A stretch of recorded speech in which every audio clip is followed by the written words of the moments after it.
নমস্কার বন্ধুরা, আজকের আমরা আলোচনা করব আগামী মাসের রাশিফল মানে নভেম্বর মাস কেমন যেতে পারে মেষ রাশি নভেম্বর 2024। রাশিচক্রের প্রথম রাশি হলো মেষ রাশি। মঙ্গল গ্রহের জাতক হলেন এই মেষ রাশি জাতক জাতিকারা। এই রাশির জাতক জাতিকারা সাহসী ব্যক্তিত্বের অধিকারী হন। জ্যোতিষী শাস্ত্র মতে দেখা যায় এরা খুব স্বাধীন চেতা হন, এরা খুব বুদ্ধিমান। মেষ রাশির জাতক জাতিকারা নিজের বুদ্ধিতেই কিন্তু সব কাজে সফলতা অর্জন করতে পারে। এরা খুব উদ্যমী বা উদ্যোগী বলতে পারেন, সব কাজে একটা অগ্রাধিকার এরা নেওয়ার চেষ্টা করে, তাই এদের আমরা বলবো খুব উদ্যোগী ভাবের মানুষ। এরা নতুন নতুন ধরনের কাজ করতে এরা খুব ভালোবাসে, খুব সাহসী, তাই এরা কোনো কাজে পিছিয়ে যায় না। বন্ধুরা, আসুন আমরা বিস্তারিত আলোচনা করব নভেম্বর মাসটি কেমন যায়, কারণ এটি তো আলোচনা করব তার মোটামুটি একটা স্বভাব চরিত্র নিয়ে একটা আপনাদের সামনে তুলে ধরলাম মেষ রাশির মানুষরা কেমন হতে পারে। এইবার আসুন আমরা ডিটেলসে আগামী মাস কেমন যেতে পারে।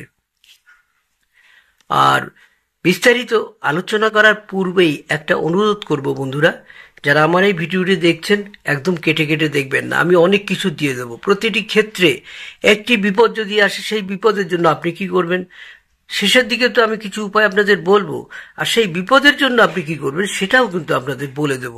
অনেকে হয়তো ভাবছে, যারা জ্যোতিষী অনেকেই আমাকে বলেছে একটু জ্ঞান বেশি দিচ্ছি। না বন্ধুরা, একজন জ্যোতিষী সে শুধু মুখে বলে যাবে কি কাজ হবে, তার কি বিপদ হবে, কি বিপদের জন্য আপনি এই রাশিফলটা দেখছেন, সেটা যদি আমরা একটু সামলে দিই তাই আপনাদের ভালো হয় না।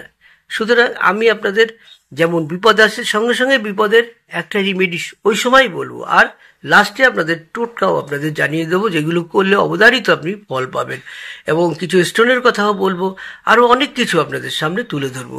আসুন আমরা আজকের বিস্তারিত আলোচনা করব। আর একটু অনুরোধ করব, যারা আমার এই ভিডিওটি দেখছেন একটু সাবস্ক্রাইব করে পাশে থাকা বেল আইকনটি বাজিয়ে দিলে আমরা ভীষণ উপকৃত হব, আনন্দিত হব, ভালো ভালো ভিডিও আপনাদের সামনে তুলে ধরতে পারবো। আর লাইক শেয়ার তো করেই রাখবেন বন্ধুরা, আরো কিছু মানুষের সাথে আমার যোগাযোগ করে দিন। আসুন আমরা আলোচনা শুরু করি।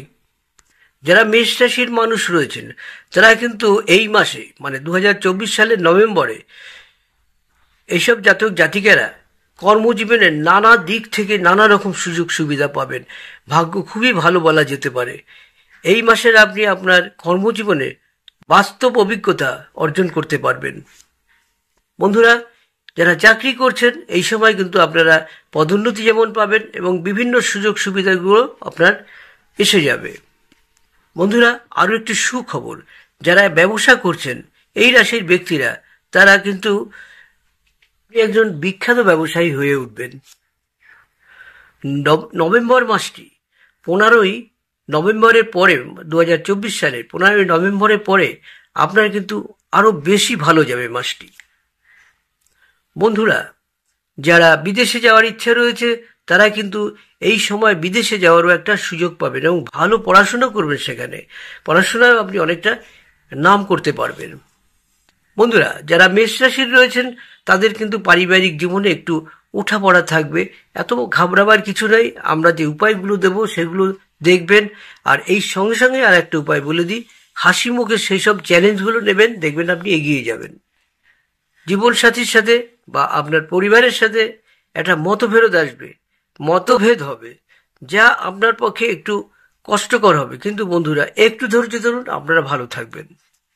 বন্ধুরা, যারা মেষ রাশির রয়েছেন তারা কিন্তু এই সময় দ্বাদশ ঘরে রাহুর অবস্থান রয়েছে, যার কারণে আপনার প্রেম জীবন বা বিবাহিত জীবন, পারিবারিক জীবনে একটা সমস্যা লেগেই থাকবে। বন্ধুরা, আমি বিশেষ উপায় আপনাদের দেব, সেটি আপনারা করবেন, সব কেটে যাবে। বন্ধুরা, এই সময় আপনি বিয়ে করতে চাইলে বিয়ে করতে পারেন। বন্ধুরা, আপনার আর্থিক অবস্থাকে খুব একটা ফলদায়ী বলা যেতে পারে না, কারণ 15ই নভেম্বর 2024-এর পর আপনার পঞ্চম ভাবের অধিপতি হিসেবে সূর্য দেবতা অষ্টম ভাবে গোচর করছেন। বন্ধুরা, সাবধান থাকবেন, ধৈর্য ধরে কাজ করবেন, আগে হিসাব করে নেবেন। এই পরিস্থিতিতে কিন্তু আপনার ব্যয় বৃদ্ধি হওয়ার সম্ভাবনা রয়েছে, খরচ বেড়ে যাবে। তো সেই খরচ করার আগে যদি একটা প্ল্যান করে নেন, এই সঙ্গে সঙ্গে যেমন রেমেডিগুলো বলে দিচ্ছি আপনাদের, সঙ্গে সঙ্গে আগে একটা প্ল্যান করবেন, তবে খরচের দিকে যাবেন, দেখবেন আপনি সামলে যাবেন। যারা মেষ রাশির জাতক জাতিকা থাকছেন, নভেম্বরে কিন্তু আপনার স্বাস্থ্যটা অনেকটা ভালোর দিকে যাবে। তবুও বন্ধুরা বলবো, স্বাস্থ্যের উপরে হেলাফেলা করবেন না, সব কাজ বিঘ্নিত হবে। হঠাৎ আপনার হজম শক্তির একটা গন্ডগোল হতে পারে, খাওয়া দাওয়া বুঝে খাবেন, বেশি রাত করবেন না, চাবিয়ে খান, খাওয়ার আধ ঘন্টা পরে জল খান। তাই বন্ধুরা, এই হচ্ছে আমার মোটামুটি ভিডিওটি। আর কিছু উপায়ের কথা এবার আপনাদের সামনে তুলে ধরবো। বন্ধুরা, প্রতিদিন হনুমান চালিসা যেমন পাঠ করবেন, আর মঙ্গলবার দিন লাল প্রসাদ নিয়ে হনুমান মন্দিরে যাবেন, সেখানে প্রসাদ দিয়ে আরতি দেখবেন, পূজার শেষে ওই প্রসাদ নিয়ে নিজে প্রথমে খাবেন, তারপর সকলকে দেবেন। অনেক ফাড়া থাকলেও সেগুলো কেটে যাবে, বিপদ থাকলে কেটে গিয়ে একটা ভালো, আপনার এই মাসটা দুরান্ত ভালো, আরও বেশি ভালো হবে। বন্ধুরা, মানুষের নানা রকম ঝামেলা লেগেই থাকে, ছোটখাটো লেগেই থাকে। সেই সব ঝামেলা দূর করার জন্য বিশেষ একটি টোটকা আপনাদের সামনে তুলে ধরবো। এই টোটকাগুলো যদি মেনে চলেন, আপনি সব ক্ষেত্রেই সফল হবেন। মানে সোমবার বা বৃহস্পতিবার দান করলে কিন্তু আপনার সৌভাগ্য লাভ করতে পারবেন এই রাশির জাতক এবং জাতিকারা। আমাদের শাস্ত্র মতেই আছে, এইসব রাশির লোকরা সপ্তাহে 2 দিন দরিদ্রদের কিছু দান করুন, এবং সেটা খুব ভালো মনে বিনয়ের সহিত। কি কি দান করবেন? চাল, গম, দুধ, এগুলো যদি আপনি দান করেন, তবে কিন্তু আপনার পক্ষে খুব সফল হবেন এবং সব ফাড়া কেটে গিয়ে ভগবানের আশীর্বাদ পাবেন, আপনি অনেকটা এগিয়ে যেতে পারবেন। 4 নম্বর উপায়টি হলো, মেষ রাশির ব্যক্তিরা হাতির দাঁতের জিনিস কিছু বানানো, সেই সব জিনিস আপনার বাড়িতে রাখুন, আপনার সৌভাগ্য ফিরবেই। বন্ধুরা, একটি স্টোনের কথা আপনাদের বলে দেব। এই স্টোনটি যদি আপনারা নিতে পারেন, তাতেও কিন্তু দুর্দান্ত উপকার পাবেন। সেটি হলো আপনার কোরাল কিংবা রক্তপলা, কিংবা এটাকে আমরা মুঙ্গাও হিন্দিতে বলি।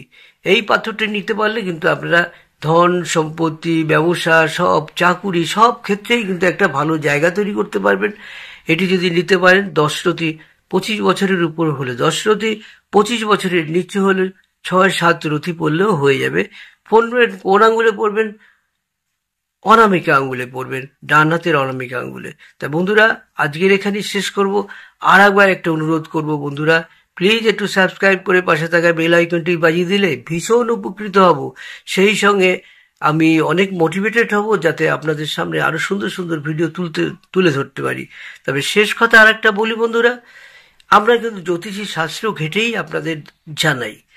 এগুলো কিন্তু যেমন ম্যাক্সিমাম লোকের মিলে যায়, কিন্তু কিছু কিছু লোকের এদিক ওদিক হয়। রাশি চক্রে সব গ্রহ কিন্তু সবসময় এক জায়গায় থাকে না। রাশিটা হলো, আপনি কিছুক্ষণ পরে জন্মগ্রহণ করে যে রাশিটা রয়েছে, কিন্তু গ্রহগুলোকেও ঘুরে যায়, এদিক ওদিকে হয়ে যায়। সেক্ষেত্রে কিন্তু আপনার দেখতে হবে যে কিছুটা মিললো, কিছুটা মিললো না। এগুলো আপনার সম্পূর্ণ নিজেদের দায়িত্বে দেখবেন। আমরা কিন্তু শুধু আপনাদের বলে দিলাম মাত্র।